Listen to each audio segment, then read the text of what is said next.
लाल की, कृष्ण भगवान की जय। हरि ओम।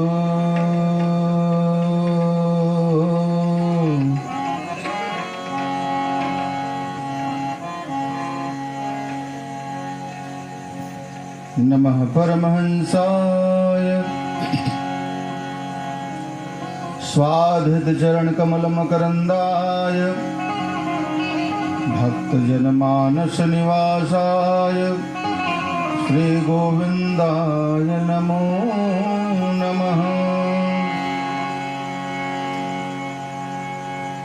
ध्येयं सदा परिभवग्नमभीष्टदोहम्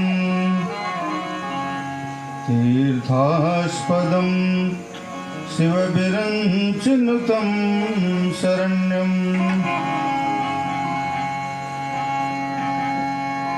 भृत्यार्तिहं प्रणतपालभवाधिपोतं वन्दे महापुरुष ते चरणारविन्दम्।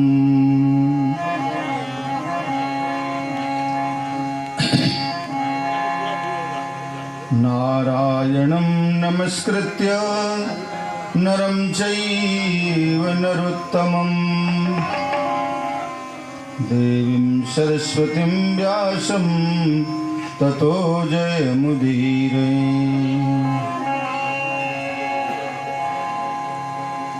वरहापीडं नटवरवपुः कर्णयो कर्णिकारं विवृतवासः कनककपिशं वैजयन्तीं जमानाम्।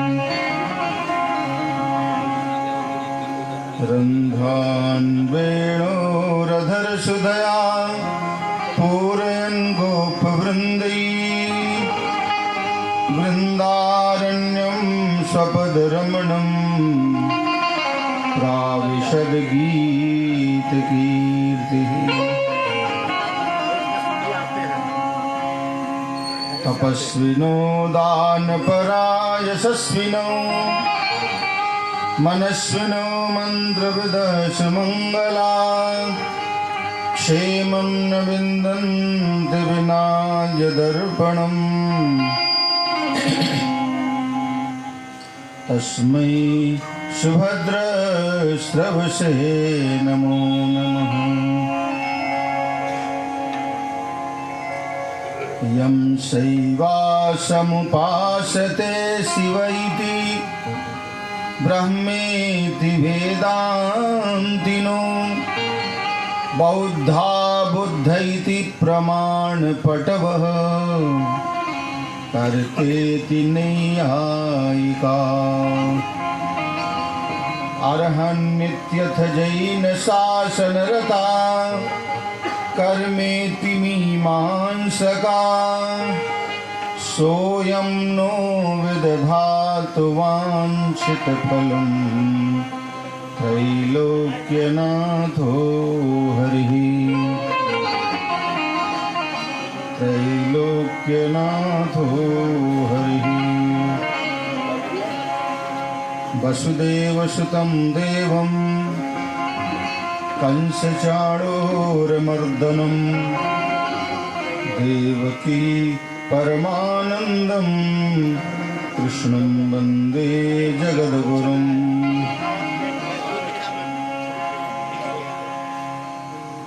नमो ब्रह्मण्यदेवाय गोब्राह्मणहिताय च जगद्धिताय कृष्णाय गोविन्दाय नमो नमः। अतुलितबलधामं स्वर्णशैलाभदेहं दनुजवनकृशानुं ज्ञानिनामाग्रगण्यं सकलगुणनिधानं वानराणामधीशं रघुपतिप्रियभक्तं बाधजातं नमामि।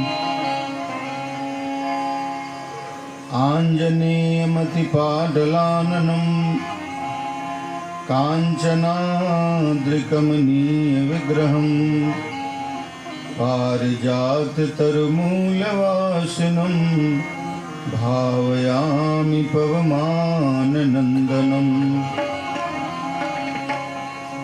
यत्र यत्र रघुनाथकीर्तनं तत्र तत्र कृतमस्तकाञ्जलिं बाष्पवारि परिपूर्णलोचनं मारुतिं नमत राक्षसान्तकम्।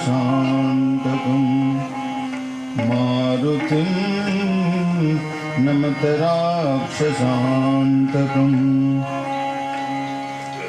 गङ्गातरङ्गरमणीयजटाकलापम्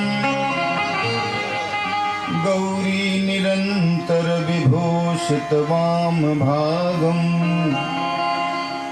नारायणप्रियमनङ्गमदापहारम् वाराणसीपुरपतिं भज विश्वनाथम्।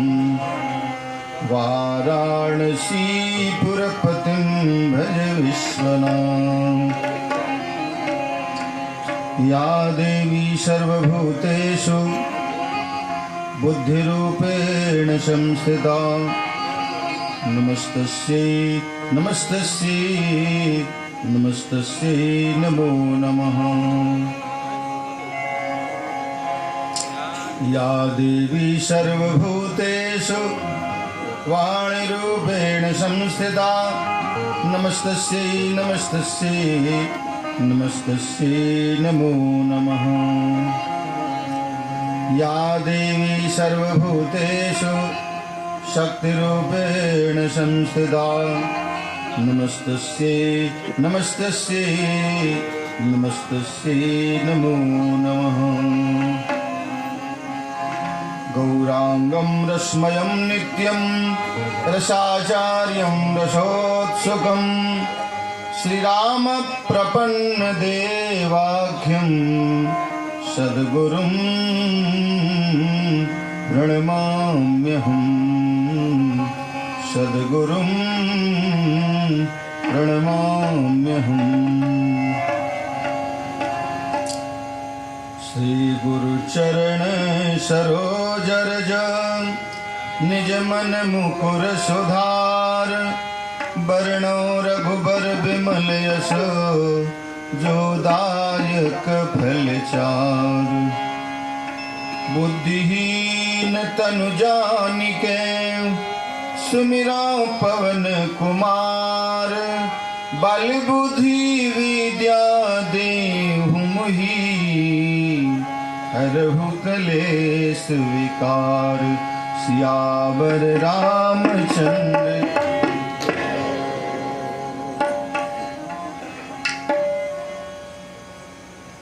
हरे राम राम राम हरे हरे हरे राम राम राम हरे हरे। हरे कृष्ण कृष्ण हरे कृष्ण हरे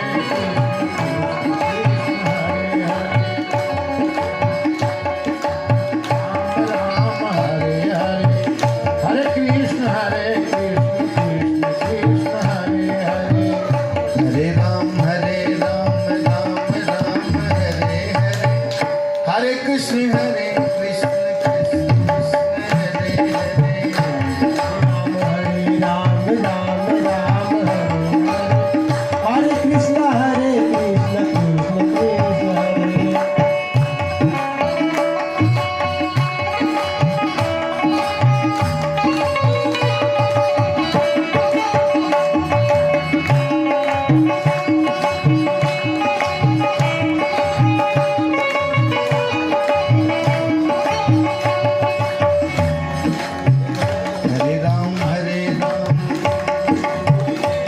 राम हरे हरे। हरे कृष्ण कृष्ण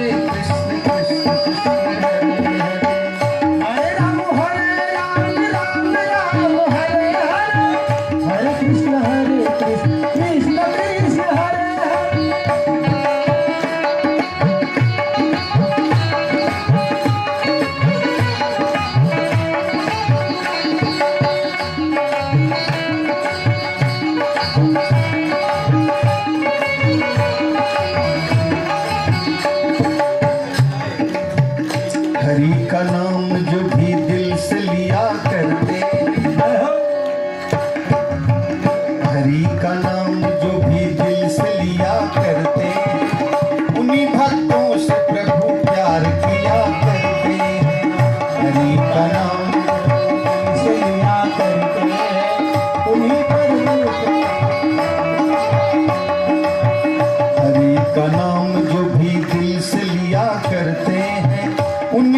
भक्तों से प्रभु प्यार किया करते हैं, से लिया करते हैं, उन्हीं भक्तों से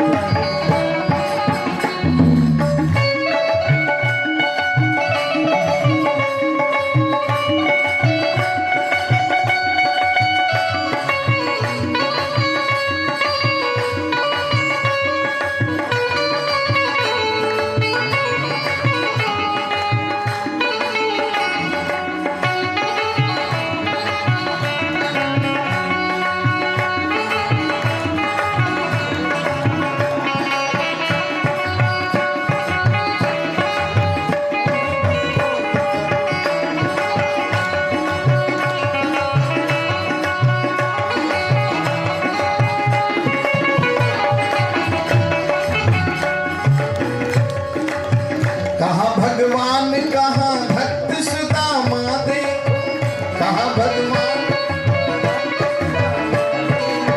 कहाँ भगवान कहाँ भक्त सुदामा देखो, कहाँ भक्त सुदामा देखो, कर दिया दीन धनी हरि सुदामा देखो, कर दिया दीन धनी, क्योंकि अपने भक्तों को प्रभु माफ किया करते हैं, अपने भक्तों को प्रभु माफ किया, उन्हीं भक्तों से प्रभु प्यार किया करते हैं।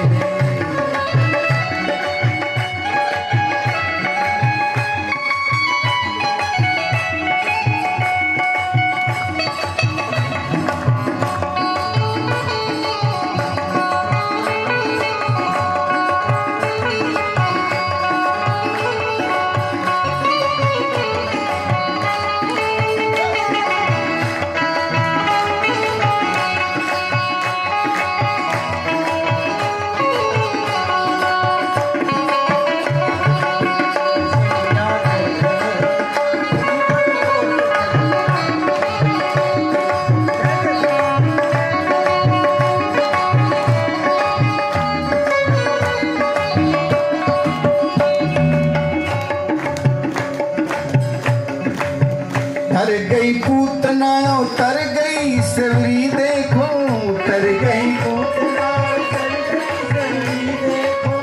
तर गई पूतना और तर गई सवरी देखो, तर गई पूतना, तार दिया कंस को, तार दिया राम को, तार दिया कंस, क्योंकि पापी से पापी को भी माफ किया करते हैं, पापी से पापी को भी माफ किया, उन्हीं भक्तों से प्रभु प्यार किया करते हैं, उन्हीं भक्तों से प्रभु।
राम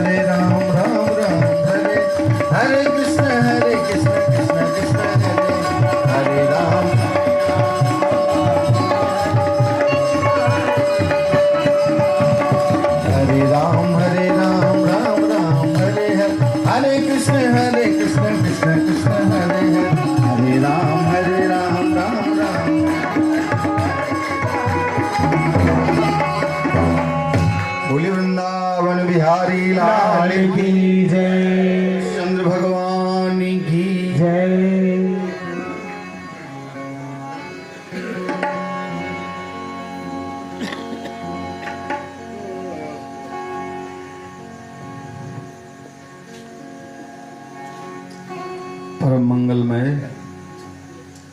परम कारुणिक, अकारण करुणा वरुणालय भगवान श्री बांके बिहारी लाल की साक्षात वांगमयी मूर्ति श्रीमद् भागवत पुस्तक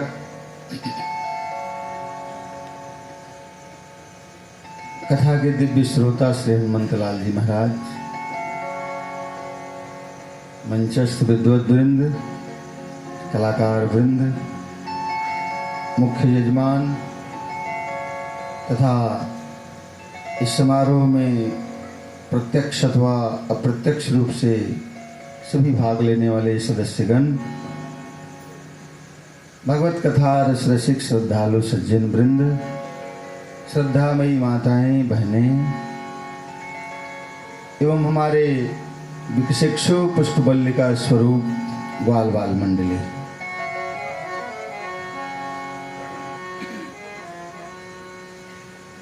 भवसागर चह पार जो पावा, भवसागर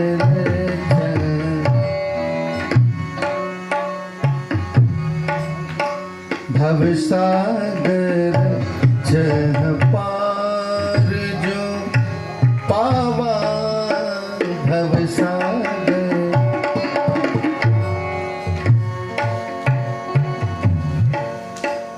भवसागर चह पार जो पावा, भवसागर चह पार।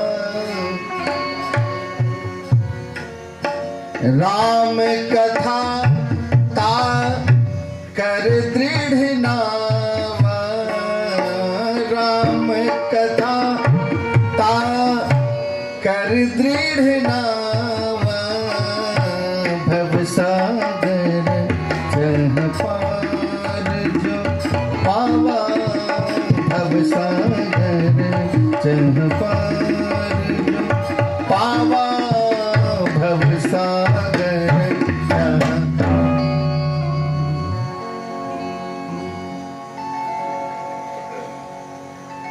ये गोस्वामी जी का मधुर पद्य है।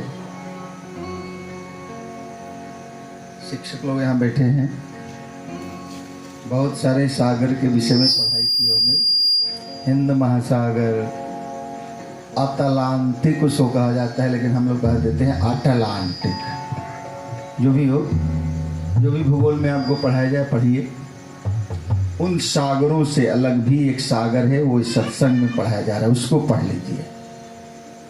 उन सागरों से अलग एक सागर है जिसका नाम है भवसागर।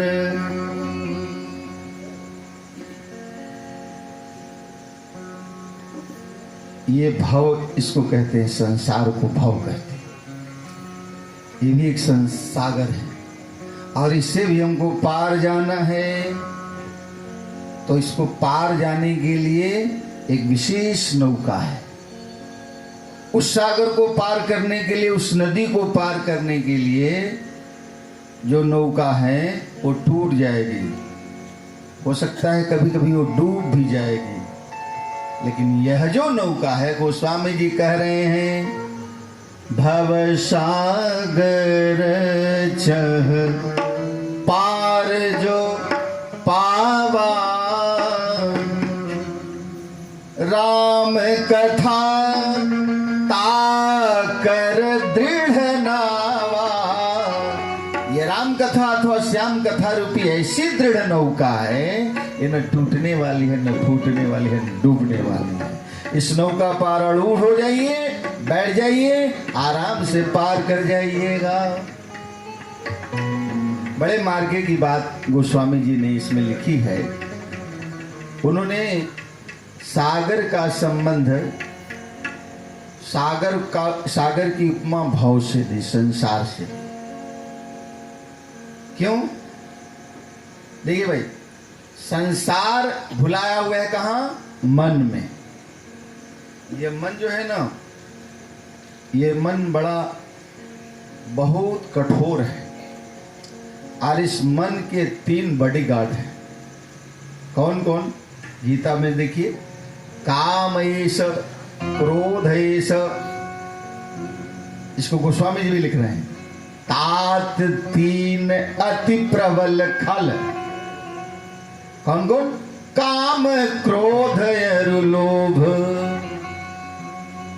ये मन के 3 बॉडीगार्ड हैं। कभी काम के तरफ खींच लेगा, कभी क्रोध के तरफ खींच लेगा, कभी लोभ के तरफ खींच लेगा। भजन में जाएंगे आप तो कहेंगे नहीं नहीं, चलिए चलिए उधर चलिए, पहले उधर कुछ काम कर लेते हैं, इसके बाद वहां जाएंगे। तो ये 3 बॉडीगार्ड संसार में भटकने देते हैं। मतलब ये भव का, संसार का संबंध मन से, मन का संबंध चंद्रमा से। वेद भगवान कह रहे हैं चंद्रमा मनसो जाता, मन का संबंध चंद्रमा से, क्योंकि भगवान के मन से चंद्रमा की उत्पत्ति हुई है। ऐसे चंद्रमा तो समुद्र से उत्पत्ति हुई है, आगे की कथा में आज सुनाएंगे। तो चंद्रमा और सागर में कितना संबंध है? सागर से चंद्रमा की उत्पत्ति हुई है, तो सागर कौन हुआ? पिता व माता, जो भी कह लीजिए। तो सागर का संबंध चंद्रमा से, सागर का संबंध मन से, संसार सागर का संबंध मन से। इसलिए उन्होंने कहा भव सागर चाह पार जो पावा। पार पाने की क्या जरूरत है? यहां से इसी संसार में रह जाएं तो क्या दिक्कत? तो यहां रहना तो है नहीं। यहां तो एक मुसाफिर खाना है, जैसे बुक करते हैं होटल, उसी तरह से यहां भी 100 वर्ष के लिए बुक है। 100 वर्ष के बाद यहां से किसी न किसी तरह से आपको जाना पड़ेगा, ये किराए का घर खाली करना पड़ेगा। तो आराम से जाएं, जिंदगी संवर जाए, जिंदगी सुधर जाए, और फिर हमें मृत्यु से कोई डर ना हो। हम लोग मरते रोज रोज हैं। जैसे अभी हम लोग यहां कथा सुन रहे हैं, इससे पहले हम लोग कहीं और थे। उस क्षण को लौटा सकते हैं। और तो और छोड़िए, आप बचपन, आपका भी बचपन होगा कभी, कितना भी कीमत दे करके वो बचपन लौटाया जा सकता है। तो बचपन क्या हुआ? कहाँ गया? मर गया। जवानी मर गई, तभी तो बुढ़ा पाया। तो मरते तो रोज हैं, लेकिन भागवत जी में जिसको आराम कहा गया उसको आप मृत्यु कहते हैं। वहां विराम दिया जाता है, वहां तो जिंदगी का विराम है। इसीलिए हम लोग कहते हैं जीवन 2 दिन का। ध्यान देंगे, जीवन 2 दिन का कैसे है? 1 दिन जन्म का, 1 दिन मृत्यु का, अब बीच का जो समय है वही जीवन है। इसीलिए जीव गतौ धातु से बनता ही है, जीवन गति है। साकेत में मैथिली शरण गुप्त लिख रहे हैं जीवन गति है, चलना ही जिंदगी है। गाना भी आप लोग सुनते हैं, जब तक चल रहा है, बोल रहा है, सुन रहा है, देख रहा है, खा रहा है, पी रहा है, उसी का नाम जीवन है। मतलब जीव है तो जीवन, आजीव न तो जीवन न। फिर 1 मिनट भी आपको कोई रखना नहीं पसंद करेगा, कितना भी कीमती आप क्यों न हो, कलेक्टर कुछ भी हो, लेकिन 1 मिनट भी आपको कोई रखना बर्दाश्त नहीं करेगा। जल्दी करो, जल्दी पास करो, जल्दी ले जाओ, यहां से भगाओ।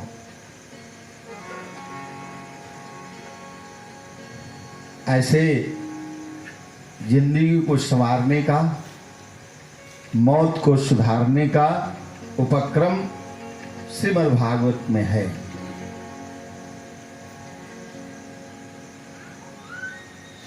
भागवत बन जाना चाहिए, यही प्रसंग चल रहा है। मुमुर्षुर वै को भागवत बन जाना चाहिए। और इसी क्रम में बहुत आगे कथा चल पड़ी। देवासुर संग्राम भी हो गया, देवता लोग विजयी भी हुए, श्रीहीन हो गए। दुर्वासा जी के श्राप से शुक्राचार्य जी कहे चढ़ाई हो गई, देवता लोग हार गए। भगवान की माया से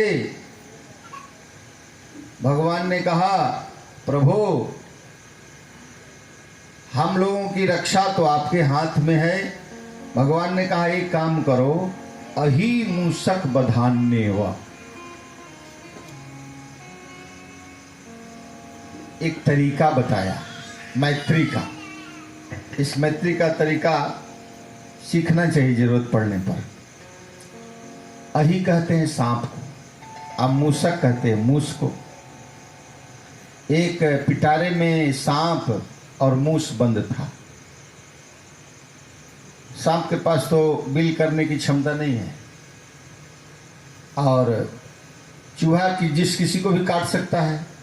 चूहा से कहा कि सुनो, हम बहुत गौ को मारे, ब्राह्मण को मारे, सब दांत हमारा टूट गया।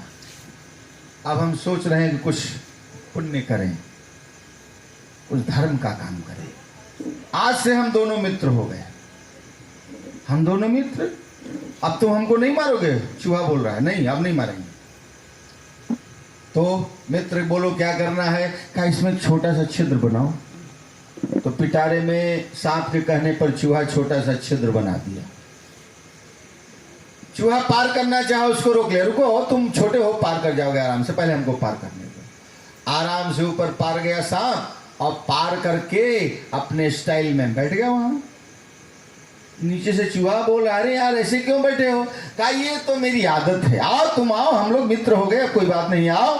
जैसे ही ऊपर चूहा गया, टप दे मुंह में ले लिया सांप को। सांप ने चूहा को मुंह में गया हुआ चूहा सांप से कह रहा है क्यों मित्रता कहाँ गई? कहा मित्रता तो पिटारे के अंदर तक थी, बाहर भी मित्रता कर लेंगे, घोड़ा घास से मैत्री कर लेगा तो खाएगा क्या? तो अहि मूषक बधान्येव, अहि सांप और चूहे में जैसी मित्रता हुई है ऐसी मित्रता तुम लोग भी कर लो। भगवान ने देवताओं को समझाया, समझ गए देवता लोग। मित्रता का प्रस्ताव हुआ, शुक्राचार्य जी के पास गया, सारे दैत्य लोग लेकर गए, महाराज देवता लोग मित्रता करने आए हैं, क्या करें? किस बात की मित्रता? कह रहे हैं कि हम दोनों मिल करके समुद्र का मंथन करेंगे, समुद्र से दिव्य दिव्य वस्तु निकालेंगे।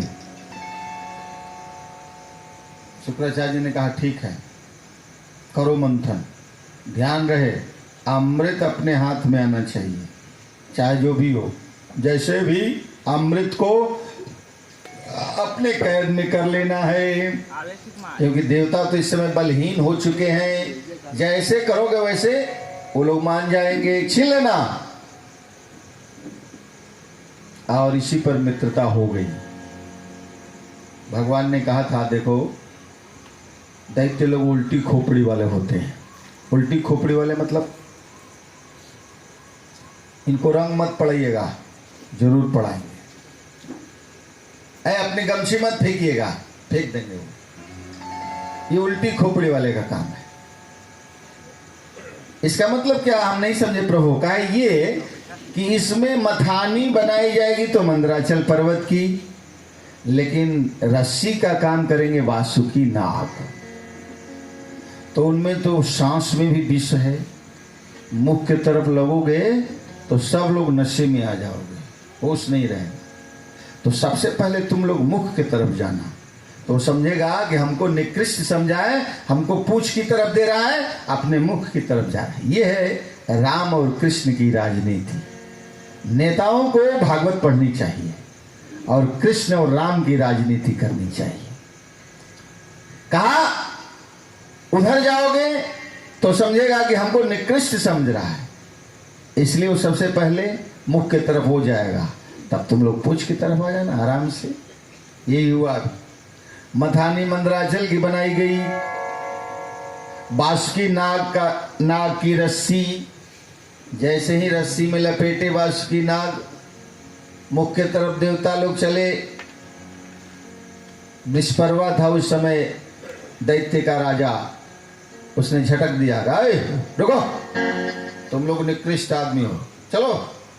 कमजोर आदमी पीछे लगता है, हम लोग बलशाली हैं, हम लोग आगे लगेंगे। जैसी इच्छा महाराज जाओ उधर आप। तो लोग मुख के तरफ लग गए। लेकिन नशेड़ी वो सब होता है, जो नशेड़ी होते हैं वो उनको क्या, उससे नशा से क्या फर्क पड़ने वाला है। नशा व्यक्ति के दिमाग को नष्ट कर देता है, इसलिए उसका नाम है नशा। दिमागे को नष्ट करता है, सोचने समझने की शक्ति को बर्बाद कर देता है, इसलिए उसका नाम है नशा। और उधर चले गए लोग, मथना मथते मथते दोनों आदमी हाथ थक गए। भगवान ने अजित रूप धारण किया, देखा कि मंदराचल अब डूबने वाला है। भगवान अपने उसको नीचे जा करके झकझोड़ा समुद्र को, और मंदराचल डूबने वाला है तो भगवान कच्छप रूप धारण करके मंदराचल को अपने पीठ पर धारण कर लिए। बोले कच्छप भगवान की जय। मथानी प्रारंभ हो गई। सबसे पहले हलाहल विष निकला, लगा जैसे दुनिया बर्बाद हो जाएगी। भगवान से पूछा प्रभु मैं क्या करूं? कहा कुछ नहीं, कोई उपाय नहीं है, चलो भोले बाबा के पास। सब लोग भोले बाबा के पास गए, पार्वती जी के साथ रमण कर रहे थे।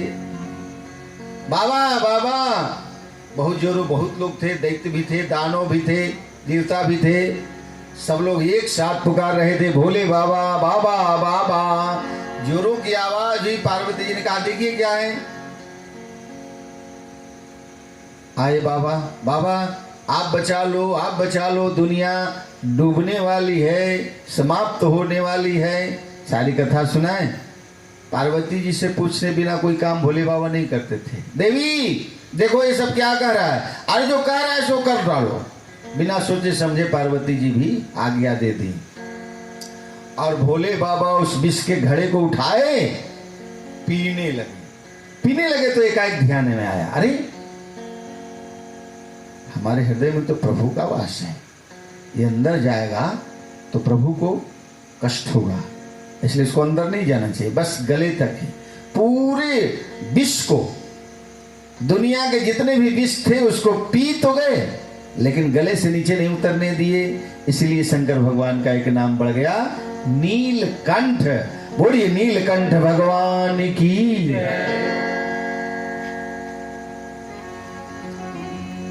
रामेश्वरम की रचना हो रही थी, पुल का निर्माण हो गया, और लिंग थाप विधिवत करी पूजा, शिव समान मुहि और न दूजा। ऐसा करने के बाद मंदिर का निर्माण हो गया, लिंग का निर्माण हो गया, तो हनुमंत लाल जी ने कहा प्रभु इसका नामकरण कीजिए। शिव जी के मंदिर का जब शिलान्यास ये प्रतिष्ठापन होता है तो उनका नामकरण होता है। जैसे आप देख ही रहे हैं, कोई दुधेश्वर बाबा हैं, तो कोई वैद्यनाथ बाबा हैं, तो कोई काशी विश्वनाथ हैं, कोई सब जानते ही आप। इनका का नाम क्या होगा? हनुमंतलाल जी ने पूछा प्रभु इनका नामकरण कीजिए, तो नामकरण हुआ रामेश्वरम। हनुमंतलाल जी ने कहा इसका अर्थ क्या है? अर्थ, हाँ अर्थ बताइए। रामस्य ईश्वर जा, जो राम का ईश्वर है, ऐसा जैसे अर्थ लगाए ना। व्याकरण के ज्ञाता हैं कौन? शंकर भगवान। व्याकरण वहीं से निकला है। 14 बार डमरू बजाए तो 14 सूत्र निकल गया। उन्हीं 14 सूत्रों के आधार पर पूरे व्याकरण है, चाहे वो अंग्रेजी का हो, उर्दू का हो, पाली का हो, संस्कृत का हो, कोई व्याकरण हो, सब वही 14 सूत्र से निकले। व्याकरण के रचयिता हैं हमारे भोले बाबा। लिंग से निकल गए। नहीं नहीं नहीं, इसका ये अर्थ नहीं है, ये गलत समास लगा रहे हैं। अभी तद्धित पूछ रहे थे, तद्धित का उदाहरण लीजिए। अभी हमसे मास्टर साहब तद्धित के विषय में पूछ रहे थे, तद्धित का उदाहरण लीजिए। ये इसका अर्थ नहीं है, इसका अर्थ मैं बता रहा हूं। कहा राम ईश्वरो यस्य,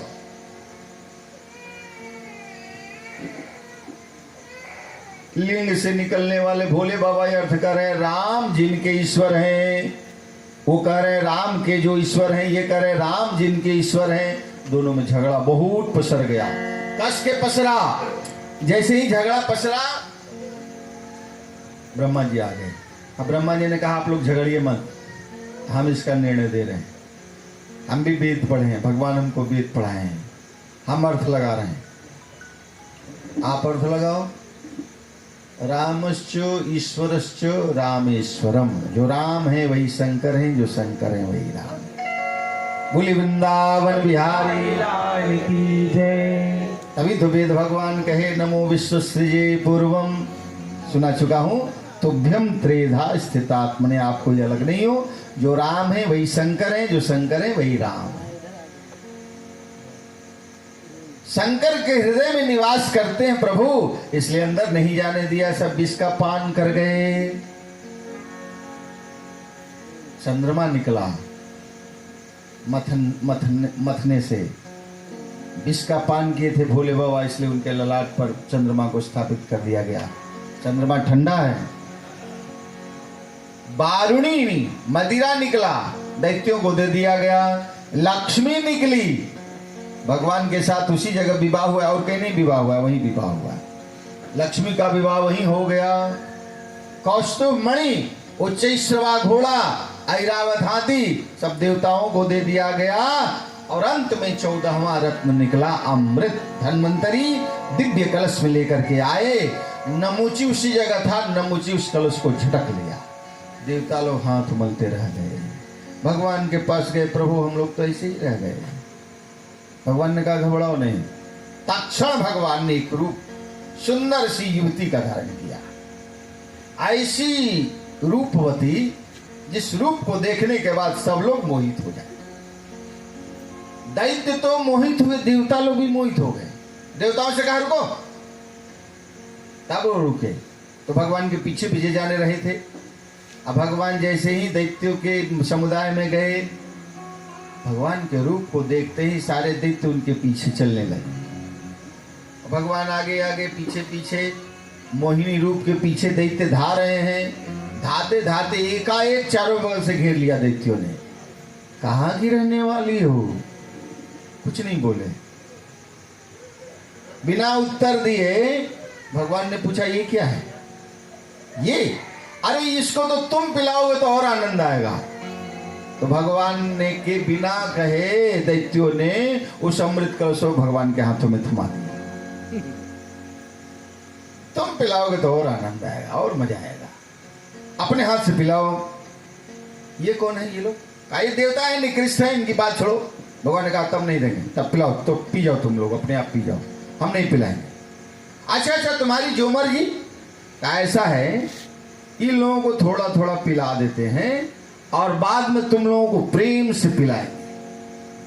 जैसे जैसे भगवान कहते गए सब मानते गए, क्योंकि उनके मुस्कान में जादू है। ना 2 पंक्ति बनाओ, तो 2 पंक्ति बना दी गई। मान लीजिए इस पंक्ति में 50 आदमी और इस पंक्ति में भी 50 आदमी, और एक टोकरी में 50 आम है, और उस पंक्ति से चल रहा है, वहां तक पहुंचा। यहाँ वाले भी सोचे कि हम तक भी आएगा, तो उनकी भूल है कि नहीं? मात्र टोकरी में 50 आम है और उसमें भी 50 आदमी बैठे हुए हैं।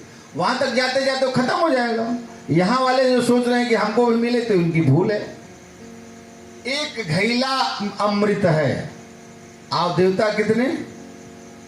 33 करोड़ उनकी पंक्ति लगी हुई है। चिल्लू भर भर के भगवान पिला रहे हैं। राहु सोचा कि हो न हो दाल में कोई काला है, एक घड़ा आई है, वहां तक तो सब समाप्त हो जाएगा, हम लोग तो ऐसे रह जाएंगे। वो चंद्रमा और सूर्य के बीच में जाकर के राहु बैठ गया, देवता का रूप धारण करके। जैसे ही चंद्रमा को पिलाए, चंद्रमा को पिलाने के बाद सूर्य के पास जाने, वो राहु को पिलाने वाले थे, तब तक सूर्य का है भगवान ये वो नहीं है। तब तक जो राहु ले चुका था, पी गया था, तब भगवान काटे तो जरूर, धड़ तो उसका कट गया, लेकिन अमृत का पान कर गया था, इसलिए वो जिंदा रहा। और जो धड़ भी जो अमृत के प्रभाव से वो भी जिंदा रहा। तो धड़ वाला जो है वो तो राहु पहचान में आया, लेकिन ये मुंह वाला तो राहु पहचान में आया, लेकिन धड़ में तो मुंह है नहीं, चेहरा है नहीं। केतु कौन तो है? केतु हो गया, वो केतु हो गया। इसीलिए राहु और केतु छाया ग्रह हैं, दोनों एक ही है, दोनों का मालिक शनि ही है। शनि उसका भी और राहु केतु का भी, दोनों का मालिक शनि है। घोर युद्ध हुआ, अमृत के प्रभाव से देवता लोग जीत गए, दैत्य हार गए, सैन्य संगठन हुआ। इस तरह से देवताओं में बराबर दैत्य दानव युद्ध होता रहा। इस समय देवता लोग अपने पक्ष में जीत गए हैं। भगवान राजा बलि अब राजा बना यहां का।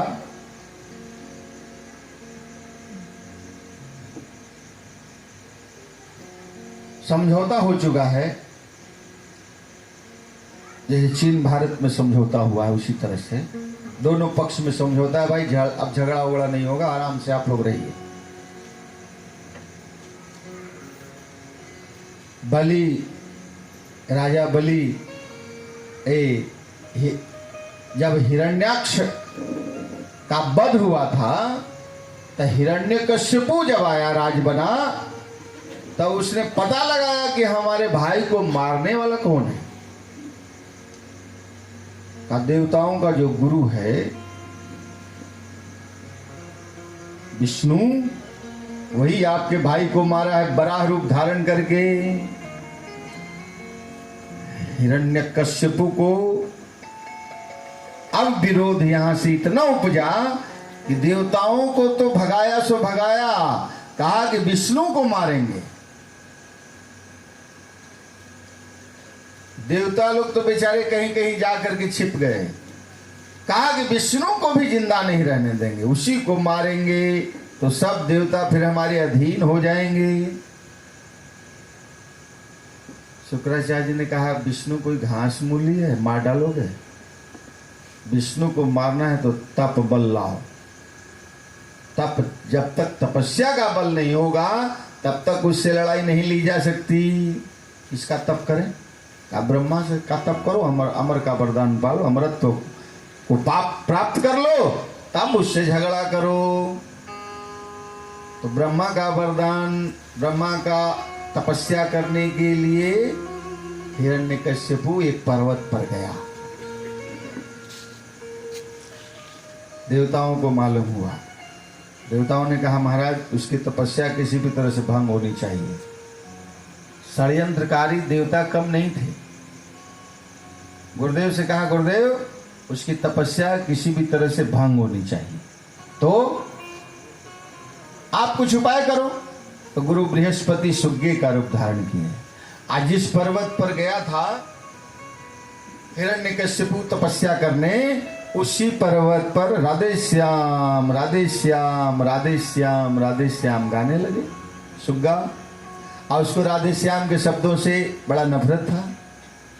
एक बनारस में मंदिर है घंटा कर्ण, जाइएगा वहां का इतिहास जानिएगा तो एक राक्षस हुआ करता था घंटा कर्ण। वो जहां जहां भगवान के शब्द का उच्चारण होता था वो अपने कान में घंटा बांधता था, घंटवा हिला देता था ताकि वो कणवा में हमारा शब्द वह सुनाई न देवे। उसी तरह से था हिरण्यकश्यपु भी। भगवान का शब्द किसी भी तरह से हमारे कान में न जाए, जाता था तो उसको बहुत नफरत होता। जैसे ही राधे श्याम का उच्चारण हुआ कान उसका फटने लगा। बैठे बस सुग्गा रूपधारी गुरु बृहस्पति राधे श्याम गाने लगे। वो गाने लगे, ये भड़कने लगे और ये ऐसा हुआ कि अंत में वहां से छोड़ के चल दिया, नहीं करेंगे तपस्या। पत्नी से कह के गया था हिरण्यकश्यपु कि आएंगे, हो सकता है हजारों वर्ष लग जाए, तपस्या तो हजारों वर्ष की होती है, चिंता मत करना। आ गया, उसी रात्रि को चलाया। पत्नी पूछी क्यों, ऐसा क्यों हुआ, ऐसा कैसे हुआ? क्या कहें, गए थे, जैसे ही बैठे वैसे ही जिससे हमको नफरत है, राधे श्याम राधे श्याम राधे श्याम, किससे आपको बैर है? अरे वही जो किसी को कोई केशव कहता है, कोई दामोदर कहता है, कोई गोविंद कहता है, कोई गोपाल कहता है। इस तरह से हिरण्यकशिपु की पत्नी कयाधु हिरण्यकशिपु से भगवान का नाम जबरदस्ती 108 बार लिवा ली। रात्रि का समय है, दोनों सो रहे हैं, काम वासना से त्रसित है हिरण्यकशिपु। जब जब त्रसित होता था कयाधु, इसी ताव में उससे भगवान का उच्चारण करवाती थी। ऐसे करते करते 108 बार नाम लिवाई, और तब उसके बाद जब गर्भाधान हुआ, उस रात का ही गर्भ टर गया। कयाधु के गर्भ में जीव पलने लगा, और फिर ये तपस्या करने पुनः चला गया हिरण्यकशिपु। और देवताओं को पता चला हिरण्यकशिपु की जो पत्नी है उसके गर्भ में भी एक हिरण्यकशिपु पल रहा है। तो एक हिरण्यकशिपु से तो हम लोग इतने परेशान हैं, ये दूसरा आ जाएगा तो क्या होगा, इसलिए उसको मार देना चाहिए। समय पा करके कयाधु का अपहरण कर लिया देवताओं ने, और ले चला उसको मारने के लिए। वो तो संयोग था कि नारद जी आ गए। नारद जी देखे, कहे महाराज आप लोग क्या कर रहे हैं इसको? कहा हम इसको मारेंगे। क्यों? क्योंकि इसके गर्भ में, कयाधु के गर्भ में हिरण्यकशिपु पल रहा है। ये कैसे जानते हैं कि वो बच्चा भी हिरण्यकशिपु होगा? कहा वो बाप इतना उग्रवादी है तो बेटा कैसा होगा? कोई जरूरी नहीं है, ये तो समय का प्रभाव है। जीव जिस घड़ी जिस समय आता है उस घड़ी का संस्कार इसमें होता है, इसलिए गर्भाधान का भी समय है। यह है कैसे? भगवान नाम संकीर्तन के बाद आए हैं। नारद जी जानते थे। नारद जी ने देवताओं को कहा, यदि तुम इस अबला को मार डालोगे तो तुम और दैत्यों में क्या अंतर है? अबला की हत्या तो ऐसी जघन्य अपराध है, और तुम अबला को मारने जा रहे हो, स्त्री की हत्या करने जा रहे हो। हम नहीं करने देंगे, तो हम इसको अपने आश्रम में ले जाएंगे। और कयाधु को आश्रम में ले गए, देवताओं से छुड़वा करके आश्रम में रखने लगे। सुखदेव जी परीक्षित को सुना रहे हैं कथा। बड़ा बढ़िया एक मंत्र दिए इसी प्रसंग में। परीक्षित राजन सुनो, इस मंत्र को हम लोगों को भी ध्यान देना चाहिए। जितासनो जित संगो जित मनो जितेंद्रिया, ऐसे समझिए इसको। आसन पर बैठ जाओ तो बैठ जाओ, जीत लो, आसन को जीत लो। पढ़ने बैठ गए, जब तक चैप्टर पूरा नहीं हुआ तो बैठे हैं। आसन को जीतना चाहिए, ये नहीं कि थोड़ी देर में उठे ये करने लगे वो करने लगे, नहीं। जितासनो, आसन को जीतो। और दूसरा जित संगो, संगति को जीतना चाहिए। बड़ा प्रभाव होता है उसका। एक साधु के पास 2 सुग्गा था, लाया वो कहीं से। एक सुग्गा को पढ़ाने लगा, बोलो राधे श्याम राधे श्याम राधे श्याम। सुग्गा तो बहुत पढ़ता है महाराज, कहीं कहीं तो ऐसा देखे हैं कि पूछ देता है क्या नाम है, क्या नाम है, बोलो बोलो बोलो बोलो। वो सुग्गा पढ़ने लगा राधे श्याम राधे श्याम राधे श्याम। दूसरे सुग्गे से भी साधु बाबा बोले, बोलो पढ़ो राधे श्याम राधे श्याम। तो सुग्गा राधे श्याम नहीं बोला, वो बोल रहा है मारो काटो, मारो काटो, मारो काटो।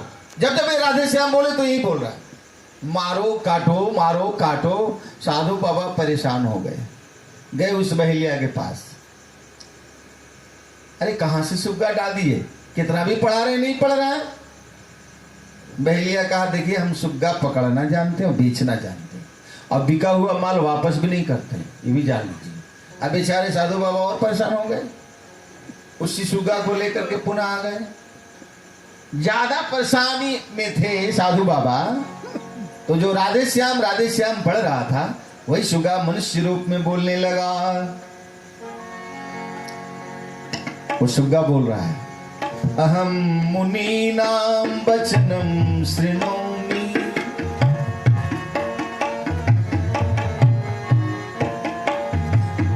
अहम मुनीनाम वचनम शृणोमि, गवासनानां शृणोति वाच, गवासनानां शृणोति वाच,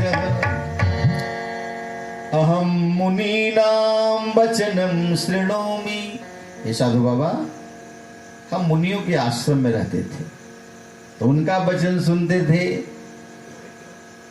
अगवासनानां शृणोति वाच, ये जहां गौ कसी हो रहा था वहां रहता था। तो न एस दोष, नहीं तो इसका दोष है, अनच में गुणोयम, और नहीं मेरा गुण है तो है क्या, संसर्ग जा दोष गुणा भवंती। ये तो संगति का कमाल है, संसर्ग का कमाल है कि राधे श्याम बोल रहा है मैं मारो काटो, हम राधे श्याम बोल रहे हो मारो काटो बोल रहे हैं। इसलिए जित संगो, संगति को जीतना चाहिए। अजित मनो, ये मन बड़ा कठोर है। गोस्वामी जी से पूछा गया ये आपका मन कैसा है, तो गोस्वामी जी अपने ही मन को डांट रहे हैं। पायीन के ही गति पतित पावन, राम भज सुनु सठ मन, पायीन के ही गति पतित पावन, राम भज सुनु सठ मना, अजी राम भज सुनु सठ मना। अरे 60 मन राम भज, भजन से क्या होगा, ये मन जो है ना द्रवित हो जाएगा। और इस द्रवित मन को जहां मोड़ना चाहो मोड़ दो। इसलिए इस मन को द्रवित करने के सत्संग में आए, और सत्संग में जाने के बाद वो मोड़ा, जहां मोड़ना चाहो मोड़ दे। इसलिए मन को जीतने के लिए संगति करनी चाहिए, अच्छी संगति। तो जित मनो और जितेंद्रिय,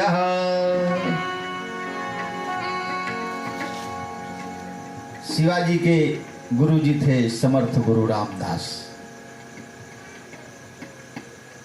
शिवाजी जब राजा थे, समर्थ गुरु रामदास को ये जो जिह्वा है, जिते इंद्रियां जो है वो बड़ा तंग कर रही थी।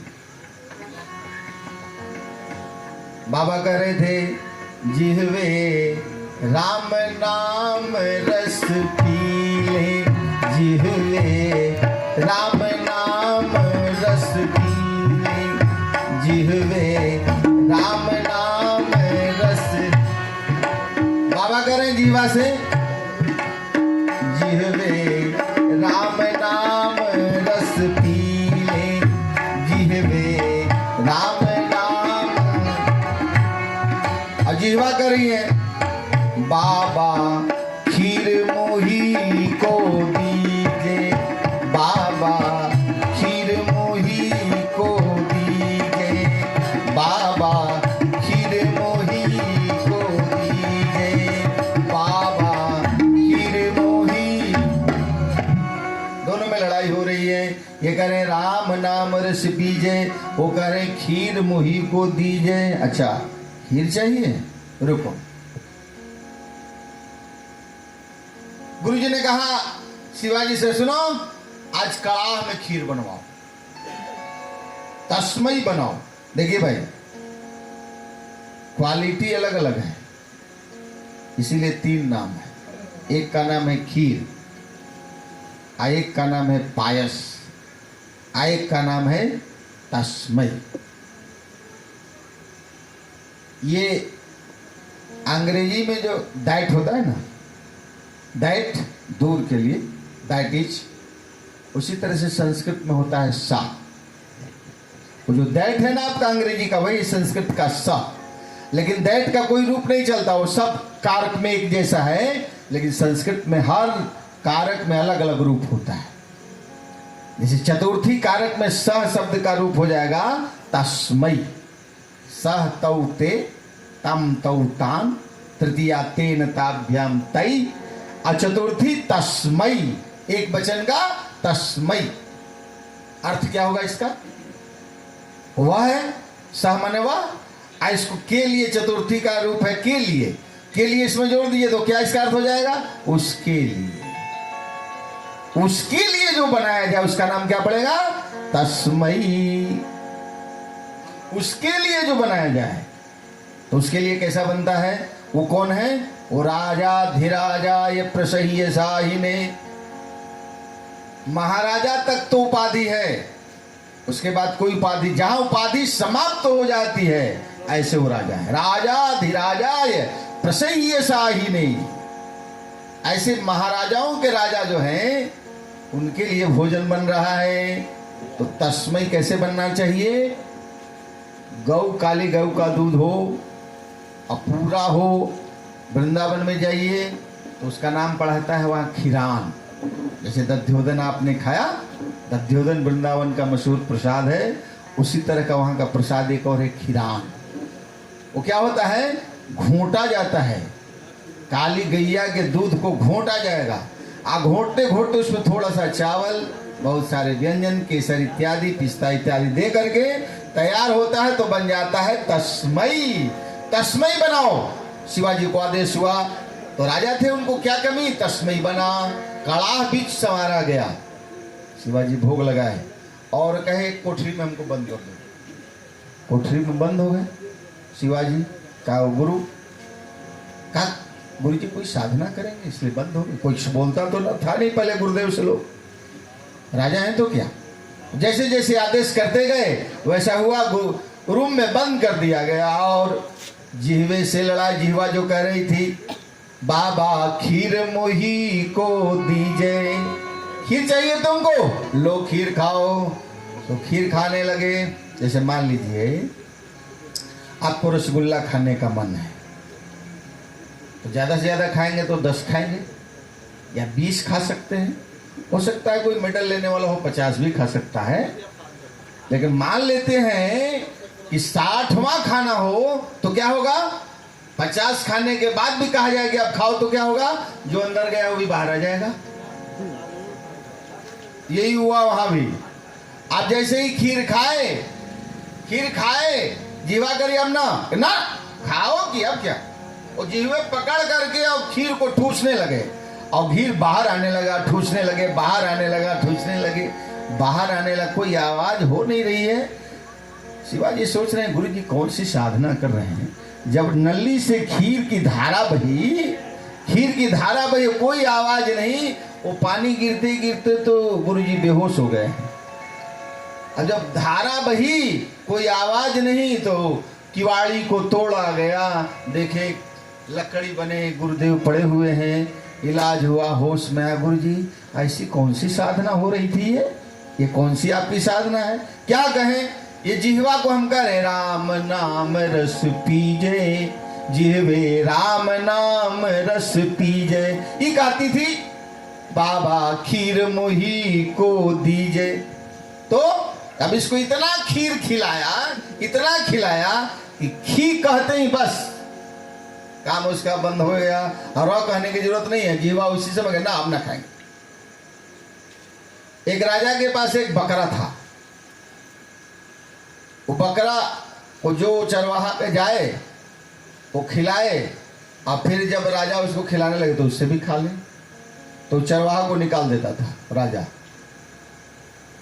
तो ये ऐसे ऐसे करते करते सैकड़ों चरवाहे ऐसे सब लोग निकलते गए। राजा ने ढिंढोरा पिटवाया कि जो इस बकरे के भूख को मिटा देगा उसको आधा राजपाट दे देंगे। बहुत लोग आए लेकिन कोई नहीं मिटा पाए। एक महात्मा समझे कि इसको हम मिटा देंगे, तो महात्मा उस बकरे को ले गए। और महात्मा उसको कुछ खिलाते पिलाते नहीं थे, हरा चना उसके पास रखते थे, एक छड़ी रखते थे। वो जब चनवा खाने जाए वो उसके नकिया पर टन दे मारते थे। जब खाने जाए वो टन इतना मारे कि उसका नाक मुंह सब फूल गया। अब जैसे ही हरा चना हो वो देखते ही बाबा के छड़ी देखते ही वो हरा चना से मुंह मोड़ लेवे। अब सुख के डंडा हो गया। अब कहे बाप महात्मा देखिए राजा अब ये नहीं प्रसन्न हो गया, अब ये खा लेगा। अब सुख के डंडा खा लेगा, अब इसको चारा की जरूरत नहीं, खिलाओ, खिला के देखो। बाबा महात्मा खड़े हैं और उसी जगह चारा लेकर के कोई आया, जैसे ही चारे के तरफ मुंह ले जाना भी नहीं चाहा, जैसे ही छड़ी देखा बाबा के बस वही खड़ा रह गया, कहीं गया ही नहीं। कितना भी प्रयास करते रह गया, लोग चारा नहीं खाया। यही हाल बाबा का हुआ। खीर खाने से ही घृणा हो गई जीवा को। इसलिए जित मनो जित संगो जितेंद्रिया, भली भांति इंद्रियों पर काबू पाना चाहिए। जिह्वा तो तोरी भली, जिह्वा का उपयोग केवल मालपुआ खाना नहीं है, आंख का उपयोग केवल रूप देखना नहीं है।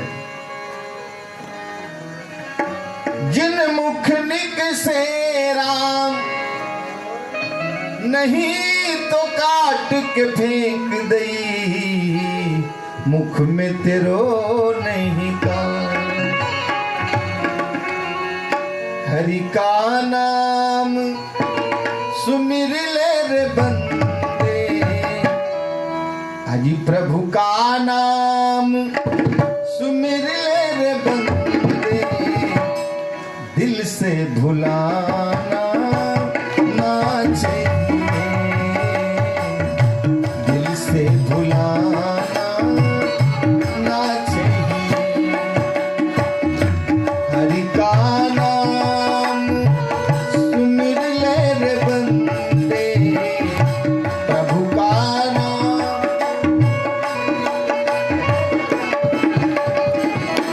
दिल से भुलाना ना चाहिए, दिल से।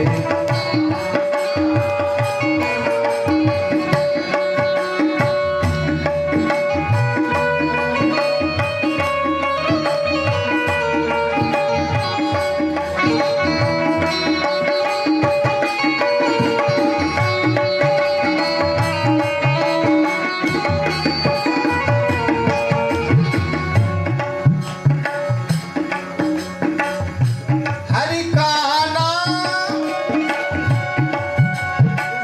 सुमिर ले रे बंदे, दिल से भुलाना ना चाहिए,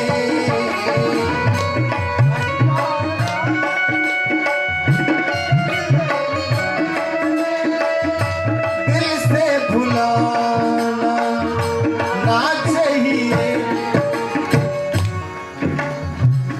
परमेश्वर है तन में मन में, परमेश्वर तन में मन में, इसको भुलाना ना चाहिए, इसको भुला।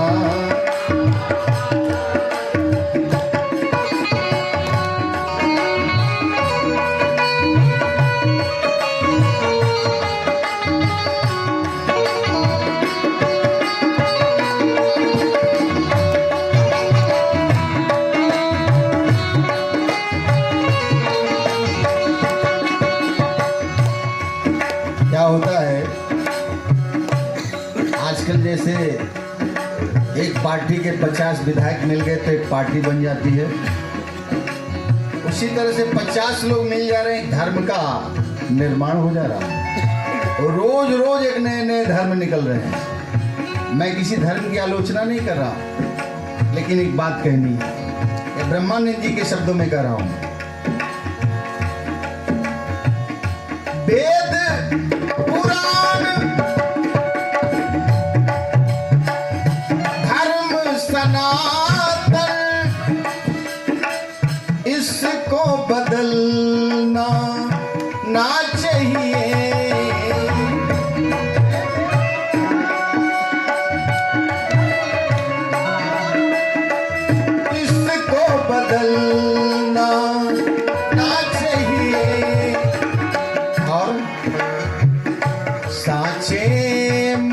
से, साचे मुख से कभी भूल कर भी, साचे मुख से कभी भूल कर भी कपट चलाना ना चाहिए, कपट चलाना ना चाहिए।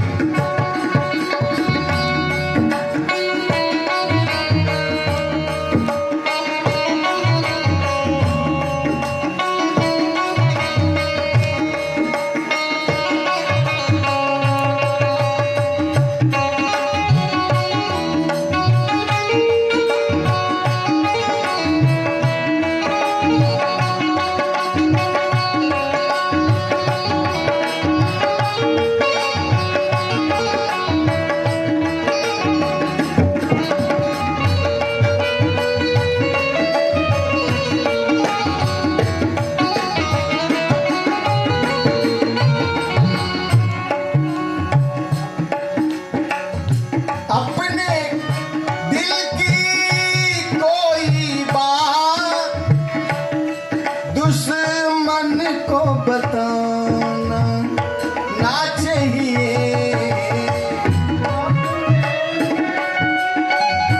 कोई दुश्मन को बताना ना चाहिए। ब्रह्मानंद को, ब्रह्मानंद को पाकर फिर भी, ब्रह्मानंद को पाकर फिर भी भूमि धर्म ना चाहिए, भूमि धर्म ना चाहिए। हरि का नाम, हरि का नाम सुमिर ले रे बंदे, प्रभु का नाम सुमिर ले रे बंदे, दिल से भुलाना ना चाहिए, दिल से भुलाना ना चाहिए, दिल से भुलाना ना।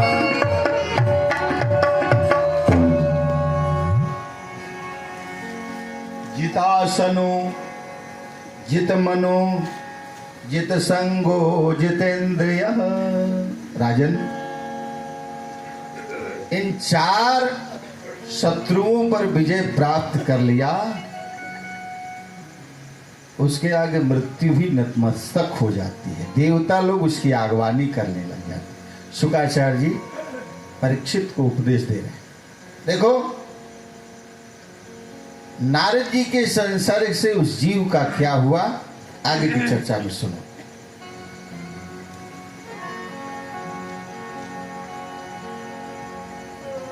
यादू नारद जी के आश्रम में रह रही है। आश्रम का वातावरण तो आप जानते ही हैं। अधरम मधुरम वचनम मधुरम चलितम मधुरम श्रवितम मधुरम आधरम मधुरम चलितम मधुरम तिलकम मधुरम श्रवणम मधुरम।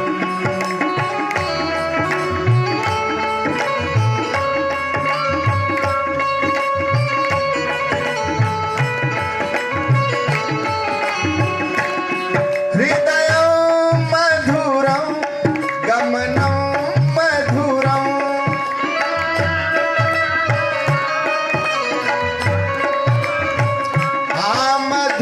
मधुराधिपते रखिलं मधुरं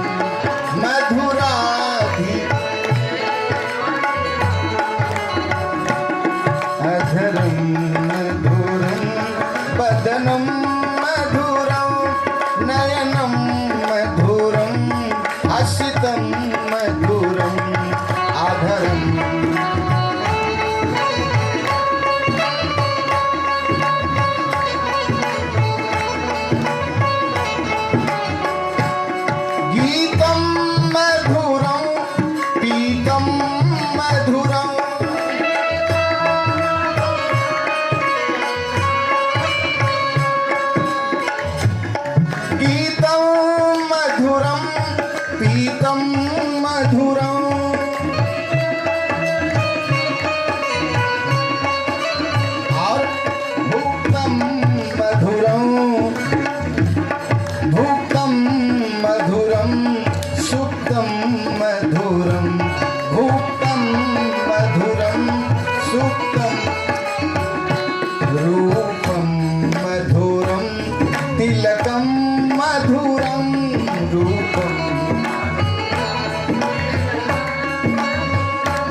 बंदा बन जाएंगे तो रिक्शा वाला घंटी नहीं बजाएगा, बोलेगा राधे राधे राधे राधे। जब नहीं हटिएगा, बिहारी रहिएगा, बोलेगा श्री राधे। इस पर भी नहीं हटिएगा तो 2-3 बार बोलेगा श्री राधे, तब घंटी बजाएगा, जान जाएगा ये ठेठ बिहारी लगता है। बोली वृंदावन बिहारी लाल की जय। तो वचन में भी मधुरता हो। अधरम मधुरम वचनम मधुरम, ये आश्रम का वातावरण है। जैसे ही सवेरा हुआ, कौशल्या सुप्रजा राम पूर्वा संध्या प्रवर्तते, उत्तिष्ठ नरसार्दूर्ल त्रैलोक्यम दैवमान्यकम। भगवान के मंदिर का जब पट खुलता है, यही मंत्र बोला जाता है। उत्तिष्ठ कमलाकांत त्रैलोक्या मंगलम कुरु, मातः समस्त जगदां मधुकैट भारे, वक्षो विहारिणि मनोहर दिव्य रूपे, श्री स्वामी निश्रित जना प्रियदानशीले, श्री वेंकटेश दयिते तब सुप्रभातम। यहीं से प्रभात शुरू हुआ। दिन भर चाहे तो वेद ध्वनि हो रही है, चाहे तो कौमुदी का शुद्ध अयुण रिल रिक ई ओम गई ये छवर बटुक, जितने भी छोटे छोटे बच्चे हैं, जब तक व्याकरण का सूत्र याद नहीं होगा, आपको बताऊं, मैं अभिमान नहीं या कोई गर्व नहीं कर रहा हूं, स्वाभिमान से इस तरह का अभिभावक शायद किसी को मिला होगा। संस्कृत की भाषा इतनी कठिन है। आजकल भले ही दाढ़ी जोटा बढ़ाने वाले, मैं किसी की आलोचना नहीं कर रहा हूं, लेकिन इतना बताना जरूरी है कि संस्कृत को पढ़ने के लिए साधना की आवश्यकता है, और साधक के साथ रहेगा तभी संस्कृत विद्या आएगी। मुझे गर्व है इसलिए कि मेरे पितामह इसके विद्वान थे, और उन्होंने पग पग पर सोते समय भी लघु सिद्धांत कौमुदी के सूत्रों को कान में दिया करता था। आपको बताऊं एक वाकया, बुजुर्ग, माने अपने बचपना में चले जाइए तो हमारे जमाने में जिस लड़के के पास टेनिस होता था, वो गेंदा टाइप का टेनिस, जिस लड़के के पास होता था उसको वीआईपी समझा जाता था। सबके पास टेनिस संभव नहीं था। आज तो पैसा इतना हो गया है, पहले ऐसा नहीं था। जिसके पास टेनिस हो गया वो वीआईपी लड़का समझा जाता था। तो हमारे बाबा देखिए कितना अनुभवी वो गार्जियन है, वो हमसे कहते थे तुमको टेनिस की जरूरत नहीं है। हम कहा हाँ, तो 20 सूत्र याद कर दो, जिस दिन उसी दिन टेनिस आ गया, और क्या। अब उस ललक में लघु सिद्धांत के कठिन सूत्र को, 20 सूत्र को, जो 20 दिन में भी याद नहीं हो सकता है, 2-3 दिन में याद करके जल्दी जल्दी उनको सुनाए ताकि टेनिस हमको प्राप्त हो जाए जल्दी। बाल सुलभ, बालकों को जो चाहिए उसको उनको ज्ञान है कि इसमें कितनी उत्सुकता होती है। जैसे बच्चे को आजकल क्रिकेट की आवश्यकता है, उसी तरह उस समय टेनिस की जरूरत पड़ती थी। और टेनिस हम ले लिए, 20 सूत्र सुना दिए, टेनिस हमको मिल गया, हम भी बच्चों में वीआईपी हो गए। इस तरह से जो जो इच्छा हो, जो जो कामना हो, सूत्र सुनाते जाओ, लेते जाओ बाबा से। इस इतने साधक अभिभावक रहेंगे तब ये पाणिनीय का सूत्र याद आएगा। जरा सा देख लीजिए कितना टेढ़ा मेढ़ा है। आयुण रिल रिक एओंग आयौच हैवरट लण यमगणनम झभय गणदस जब गणदस खप छटता छटताओं कपाए सर हर, मुंह टेढ़ा हो जाएगा। बोले वृंदावन बिहारी की जय। और तो इसमें 4000 सूत्र हैं महाराज। एक ऐसे ऐसे सूत्र हैं जिसको रसगुल्ला मुंह में दे करके पढ़ाया जाता है, तब वो आता है, उसका शुद्ध उच्चारण हो सकता है। ढाण है सच दस ने। मैं व्याकरण पढ़ाने आप लोग नहीं आए हूं। कहने का अभिप्राय यह है कि संस्कृत का अध्ययन तब संभव है जब बहुत बड़ा साधक उसका अभिभावक हो, वो पढ़ाए। क्लास की शिक्षा से संस्कृत शिक्षा नहीं आने वाली है। आजकल तो शिक्षा नहीं, माखौल उड़ रहा है। तो इस तरह से आश्रम में चाहे कहीं वैदिक ध्वनि हो रहा हो, चाहिए अयोड़ रिल रिक ये हो छवरट हलंत्यम, क्योंकि उसको जब तक याद किया खूब रगड़ा नहीं जाएगा तब तक याद नहीं होगा। तो सब लड़के वहां हलंत्यम हलंत्यम हलंत्यम हलंत्यम, जब तक 20 बार बोलेंगे नहीं, उच्चारण होगा नहीं।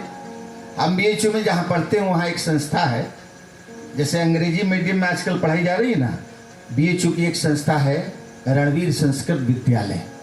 वो संस्कृत मीडियम है, वो अंग्रेजी मीडियम नहीं, वो संस्कृत मीडियम है। और सभी भाषा जनरल है, गणित भी है, भूगोल भी है, इतिहास भी है, बायोलॉजी, सब चीज है। लेकिन विशेष रूप से 3 पेपर संस्कृत है वहाँ। लेकिन पढ़ाया जाएगा सो संस्कृत में पढ़ाया जाएगा, हिंदी में नहीं बोला जाएगा। जैसे अंग्रेजी मीडियम में अंग्रेजी में बोला जाता है, उसी तरह से वहाँ संस्कृत में बोला जाएगा। वो संस्कृत मीडियम है। भारत का एकमात्र ऐसा विद्यालय है, एकमात्र विद्यालय BHU में, रणवीर संस्कृत विद्यालय। इस तरह का विद्यालय शायद सुने हैं कि कोड़ाल जी यहाँ खोले हैं हाजीपुर में, लेकिन वो बहुत प्राचीन, वहाँ हम लोग वेद पढ़ते थे। तो उसके बगल में अंग्रेजी मीडियम CHS नाम सुने होंगे, जिससे आपको ये चंद्रशेखर आजाद वगैरह पढ़ के निकले हैं, वही बगल में है CHS, बहुत नामी स्कूल है वो भी। उसमें जिसका एडमिशन हो जाता है वो धन्य हो जाते हैं। उसी तरह से वो भी है संस्कृत में, उसका भी जो एडमिशन हो गया वो भी धन्य हो गए। तो उसमें उधर वाले दीवार का अंतर था, बहुत बड़ी खिड़की थी, ऊपर में पढ़ाई होती थी वेद की। हम लोग पढ़ते थे गणानांत्वा गणानांत्वा, छोटे छोटे थे। ये कक्षा 6 की बात कर रहा हूँ। तो कक्षा 6 3 वर्ष का प्रथमा वहाँ हुआ करता था। 5, 6, 7, 8 पास कीजिएगा तब प्रथमा पास कीजिएगा, प्रविष्का उसका नाम है। तो उसमें हम लोगों को सिखाया जाता था वेद गणानांत्वा गणानांत्वा। तो सब हमको देख करके चिरकाते थे अंग्रेजी मीडियम वाला। जैसे ही हम लोगों को देखे कहा गणानांत्वा कह के चिरकाया करता था उस समय। इतना कठिन होता है संस्कृत, तब जा करके कुछ भागवत में कुछ प्रवेश आपका हो सकता है। आजकल तो जन्मते भागवत बोल रहे हैं। बोली वृंदावन बिहारी लाल की जय। इसी तरह का वातावरण आश्रम में है। ऐसे आश्रम के वातावरण में रह रहा है कौन? कयाधु। निवेदन कर चुका हूं कि संगति का प्रभाव बहुत ज्यादा होता है। तो गर्भस्थ शिशु को इस कथा से, जो गर्भवती महिलाएं हैं उनको अच्छे वातावरण में रहना चाहिए, इस कथा से ही लेना चाहिए।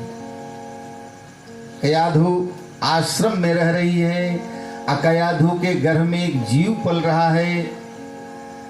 आप जान चुके हैं महाभारत की कथाओं से कि गर्भस्थ शिशु को ग्रहण करने की शक्ति ज्यादा होती है, क्योंकि गर्भ में का जो ज्ञान होता है स्निग्ध ज्ञान है। इस समय का ज्ञान में इसमें तो बहुत मिश्रण है, बहुत चीज मिश्रा हुआ। इस समय मिश्रा हुआ ईर्ष्या, द्वेष, छल, कपट, द्वंद्व, 99, 100, 100, 200 क्या क्या। लेकिन जो गर्भस्थ शिशु है उसके अंदर में कुछ नहीं, एकदम स्वच्छ दिमाग है। इसलिए जो बात आप बताएंगे वो टेप हो जाएगा, कभी नहीं भूलेगा। इसलिए गर्भस्थ महिलाओं को, गर्भिणी महिलाओं को अच्छे वातावरण में रहना चाहिए। इससे बढ़िया वातावरण क्या हो? जो आश्रम का ही वातावरण है उसमें रह रही है कयाधु।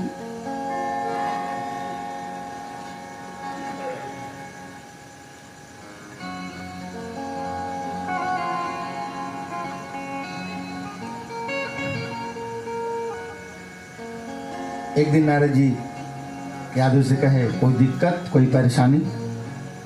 नहीं बाबा। एक बात कहूं बाबा? कहो। रात में मैंने एक सपना देखा। कैसा सपना? यादव ने जो सपना देखा, देखी वो, इस सपने को हमारे गुरुदेव के गुरुदेव, उन्होंने एक पुस्तक लिखी है अर्चा गुणगान। देखिएगा उसमें ये भजन होगा, यदि होगा तो। हमारे गुरुदेव के गुरुदेव बूढ़े सरकार बहुत अच्छे गायक थे।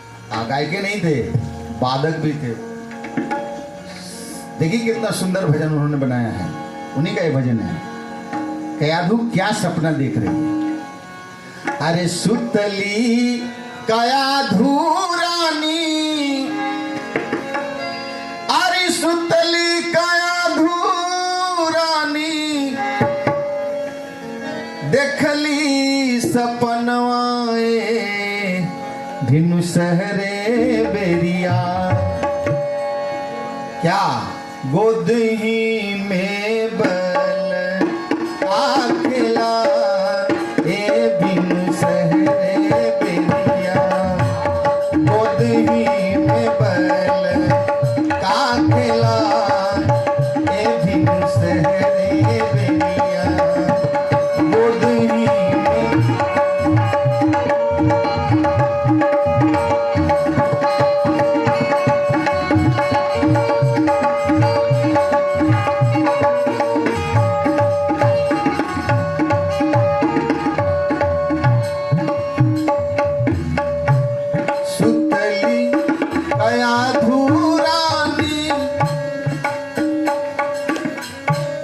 देखली सपनवाए दिन सहरे बेरिया सुतली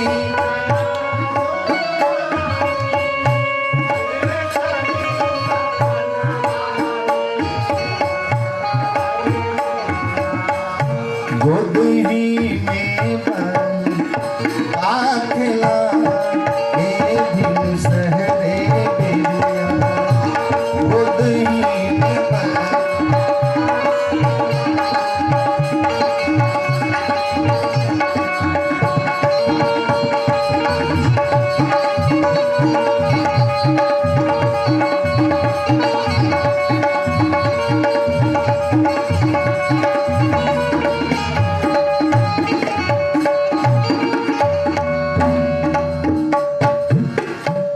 गोदही बैठाला पूत गोदही बैठल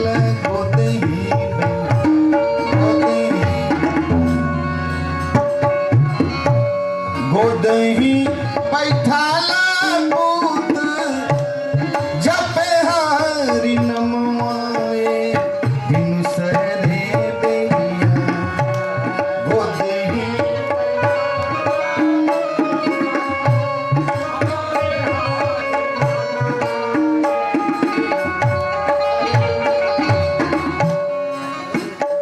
हरि मने मने मने मने हरि जी पूजा इन सहरे मने मने हरि जी पूजा मने मने हरि जी पूजा